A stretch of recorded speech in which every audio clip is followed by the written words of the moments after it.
High বন্ধুরা, দেখো আজকে রান্নাঘরে ঢুকে প্রথমে তরমুজের শরবত বানিয়ে নিয়েছি মা আমি খাবো বলে। আর আজকে রান্নাটা করবো হচ্ছে ঝিঙে ভাপা। হয়তো তোমরা অনেকেই খেয়েছো, তা আমি ফার্স্ট টাইমেই এটা করছি, জানি না কীরকম হবে। তাই ঝিঙেটাকে একটু সর্ষে আর হচ্ছে পোস্ত বাটা দিয়ে একসঙ্গে ভালো করে মেখে নেবো। একটু কাঁচা লঙ্কা দিলাম, আর এর মধ্যে একটু নুন, হলুদ আর কাঁচা তেল দেবো, কাঁচা সর্ষের তেল দেবো। জানি না কীরকম খেতে হবে, যাই হোক ফার্স্ট টাইমে করছি সেটাই বললাম তোমাদের।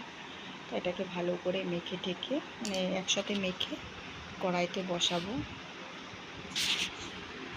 কড়াইতে ভালো করে একটু মেখে নিই, একটু ভালো করে চটকে মাখতে হবে, যেহেতু ঝিঙ্গার মধ্যে একটু জল জল থাকে। এদিকে জল গরম হয়ে গেছে, আমি এটা বসিয়ে এবার ঢেকে দেবো, যে এটা হতে থাক, আধ ঘন্টার মতন তোমার রাখতে হবে।